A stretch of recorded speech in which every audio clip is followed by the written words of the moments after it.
आइए साथियों, एक बार फिर से आप सभी का स्वागत है हमारे चैनल राज या सिंधी रिवीजन में। तो आज लेकर आए हैं 25 बहुत ही महत्वपूर्ण प्रश्न जो कि परीक्षा में बार बार पूछे जाते हैं। इसको समझने के बाद साथियों आप लोगों का समझ लीजिए हिंदी पूरा हो जाएगा। इसमें बहुत ही महत्वपूर्ण 25 प्रश्न है, 25 ही है लेकिन बहुत ही महत्वपूर्ण प्रश्न है। आइए शुरू करते हैं बिना देरी किए हुए। तो पहला प्रश्न में क्या पूछा है, पहले प्रश्न की शुरुआत करते हैं। निम्नलिखित में से किस देश में हिंदी भाषा का प्रयोग लिखने एवं बोलने में किया जाता है? कौन सा ऐसा देश है साथियों जिसमें हिंदी लिखने और बोलने का प्रयोग किया जाता है? ए ऑस्ट्रेलिया, बी दक्षिण अमेरिका, सी मॉरिशस, डी पाकिस्तान। तो साथियों हमारे साथ साथ आप भी टिक करते हुए चलिएगा, देखिएगा कि किसका कितना सही हुआ और कमेंट करके बताइएगा साथियों। कमेंट करना ना भूलिएगा साथियों।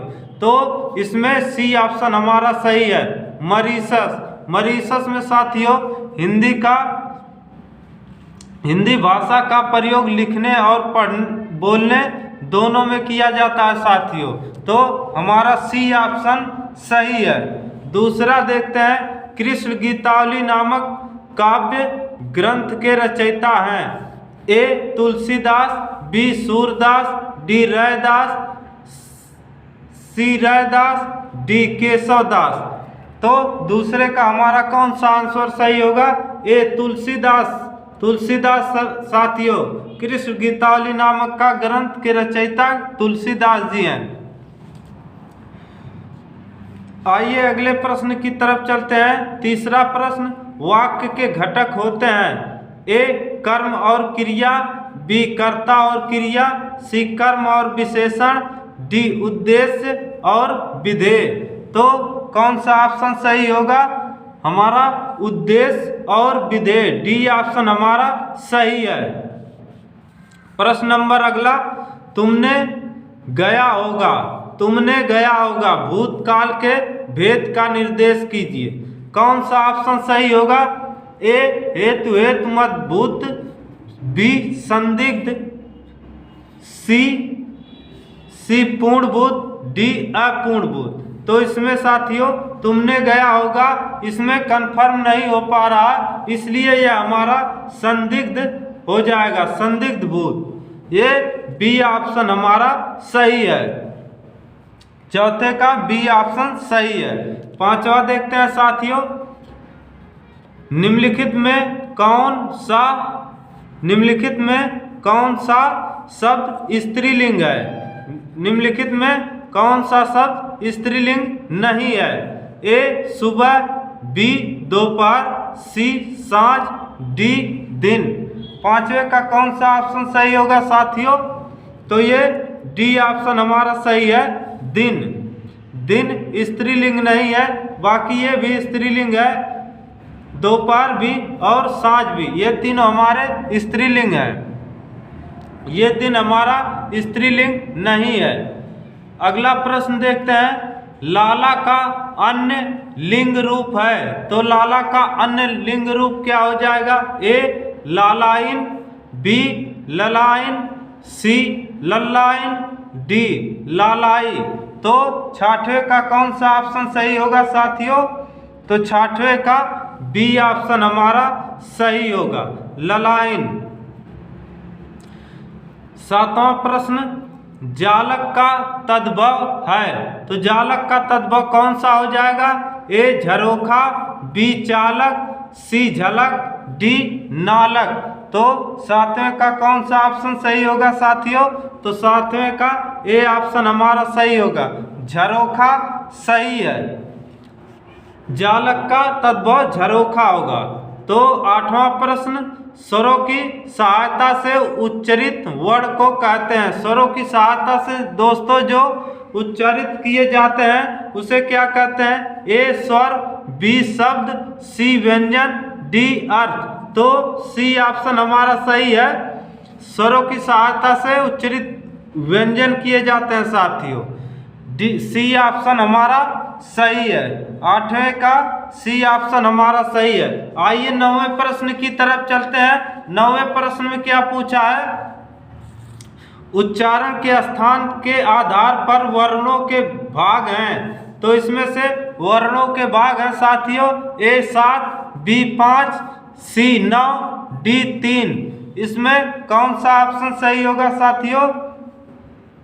तो 9वें का आपका हो जाएगा 5, बी ऑप्शन हमारा सही है।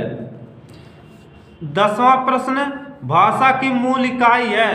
भाषा की मूल इकाई है ए अक्षर, बी संकेत, सी वर्णमाला, डी ध्वनि। तो क्या है साथियों? हमारा डी ऑप्शन सही है, ध्वनि। भाषा की मूल इकाई ध्वनि है साथियों। भाषा की मूल इकाई ध्वनि है। 10वें का डी ऑप्शन हमारा सही है। 11वां प्रश्न, हिंदी खड़ी बोली किस अपभ्रंश से विकसित, यहाँ पे तय हो जाएगा, विकसित हुई है। तो हिंदी खड़ी बोली किस अपभ्रंश से विकसित हुई? तो ए सौरसेनी, बी मगधी, सी ब्रह्मचांड, डी अर्धमगधी। तो इसमें कौन सा ऑप्शन सही होगा 11वें का? तो ये सौरसेनी, ए ऑप्शन हमारा सही है, सौरसेनी। प्रश्न नंबर 12वां, दो भिन्न भाषाओं के शब्दों के मेल से बने शब्द को कहते हैं। दो भिन्न भाषाओं के शब्दों के मेल से बने शब्द को कहते हैं। ए अंग्रेजी, बी तत्सम, सी संकर, डी देशज। तो साथियों दो भिन्न भाषाओं के शब्दों के मेल से बने शब्द को संकर शब्द कहते हैं। सी ऑप्शन हमारा सही है।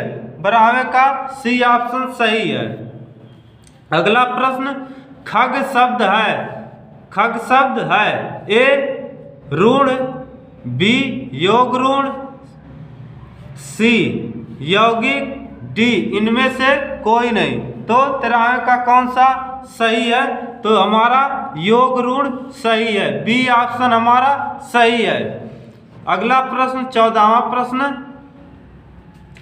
आवाहन का विलोम है। आवाहन का विलोम क्या होगा साथियों?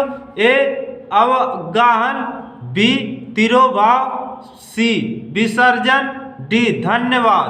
तो 14वें का कौन सा ऑप्शन सही है? तो हमारा आवाहन का हो जाएगा विसर्जन, सी ऑप्शन हमारा सही है। अगला प्रश्न, मौखिक का विलोम होगा। मौखिक का विलोम क्या हो जाएगा? ए लिखित, बी कथित, सी पठित, डी अलिखित। तो 15 का कौन सा ऑप्शन सही होगा? मौखिक का हो जाएगा लिखित, ए ऑप्शन हमारा सही है। प्रश्न नंबर 16वां, अनुभव के दो भेद होते हैं। ए कायिक और वाचिक, बी सात्विक और वाचिक, डी सी कायिक और सात्विक, डी सात्विक और मानसिक। तो 16वें का कौन सा ऑप्शन सही है?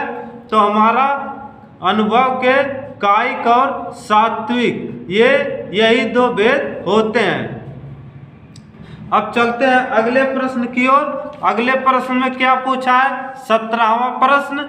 17वें प्रश्न में पूछा साथियों, नीलकंठ में कौन सा समास है? ए द्वंद्व समास, बी द्विगु समास, सी बहुव्रीहि समास, डी कर्मधारय समास। तो 17वें का कौन सा सही होगा? तो हमारा ये हो जाएगा कर्मधारय समास, डी ऑप्शन सही है। नीलकंठ में कर्मधारय समास होगा। अगले प्रश्न की तरफ चलते हैं। अनुप्रास के कुल कितने भेद हैं? ए 4, बी 5, सी 7, डी 6। तो 18वें का कौन सा ऑप्शन सही हो जाएगा? तो ये हमारा अनुप्रास के 5 भेद हैं। अनुप्रास के 5 भेद हैं, बी ऑप्शन हमारा सही है। आइए 19वां देखते हैं। जहाँ उपमेय में उपमान की संभावना की जाए वहाँ होता है। ए उत्प्रेक्षा अलंकार, बी उपमा अलंकार, सी रूपक अलंकार, डी यमक अलंकार। तो इसमें कौन सा ऑप्शन सही है साथियों? 19वां का क्या हो जाएगा, तो जहाँ उपमेय और उपमान की संभावना होती है साथियों, वहाँ हमारा हो जाता है उत्प्रेक्षा अलंकार। ए ऑप्शन सही है। अब देखते हैं 20वां प्रश्न। 20वें प्रश्न में क्या पूछा है, दोहे का उल्टा छंद है। दोहे का उल्टा छंद है, ए रोला, बी चौपाई, सी सोरठा, डी बरबय। तो 20वें का कौन सा ऑप्शन सही हो जाएगा, तो हमारा सोरठा होगा साथियों। दोहे का उल्टा सोरठा होता है, सी ऑप्शन हमारा सही है। आइए 21वें प्रश्न की तरफ। दोहा और रोला के मेल से बना छंद क्या कहलाता है साथियों, ए कुंडलिया, बी छप्पर, सी शिखरिणी, डी मालिनी। तो 21वां का कौन सा ऑप्शन सही होगा, दोहे और रोला के मेल से बना छंद कुंडलिया होता है साथियों। ए ऑप्शन हमारा सही है। इसमें पूछा है शुद्ध वर्तनी वाला शब्द है, ए मानवीकरण, बी मानवीयकरण, सी मानकीकरण, डी मानवीकरण। तो इसमें 22वें का कौन सा ऑप्शन हमारा सही होगा साथियों, कौन सा ऑप्शन सही होगा, तो 22वें का हमारा मानवीकरण हो जाएगा, डी ऑप्शन सही है। अगले प्रश्न की तरफ चलते हैं। अर्थ के विचार से संज्ञा कितने प्रकार की होती है। अर्थ के विचार से संज्ञा कितने प्रकार के होते हैं, तो ए 6, बी 5, सी 4, डी 8। तो 23वें का कौन सा ऑप्शन सही हो जाएगा साथियों, अर्थ के विचार से संज्ञा 5 प्रकार के होते हैं, बी ऑप्शन हमारा सही है। अगले प्रश्न की तरफ चलते हैं। कोयल है व्यक्तिवाचक संज्ञा, बी समूहवाचक संज्ञा, सी भाववाचक संज्ञा, डी जातिवाचक संज्ञा। तो 24वें का कौन सा आंसर सही होगा साथियों, तो कोयल हमारा व्यक्तिवाचक संज्ञा है, ए ऑप्शन हमारा सही है। आइए अगले प्रश्न की तरफ चलते हैं। अगला प्रश्न और लास्ट प्रश्न, अंतिम प्रश्न साथियों। सर्वनाम के प्रकार हैं, तो सर्वनाम के कितने प्रकार हैं, ए 4, बी 7, सी 6, डी 5। तो ये हमारा 6 प्रकार का होता है साथियों, सी ऑप्शन हमारा सही है। 25वें का सी ऑप्शन हमारा सही है। सर्वनाम 6 प्रकार के होते हैं। तो साथियों ये आप लोगों को कैसा लगा, ये हमारा प्रश्न कैसा लगा साथियों, जो परीक्षा में यही बार बार पूछे जा रहे थे, इसलिए साथियों इसको बताना पड़ा। आज के लिए इतना ही, धन्यवाद, जय हिंद साथियों। हमारे चैनल को लाइक करें, जो नए हो सब्सक्राइब करें और साथियों के साथ शेयर करें। आज के लिए इतना ही, धन्यवाद, जय हिंद साथियों।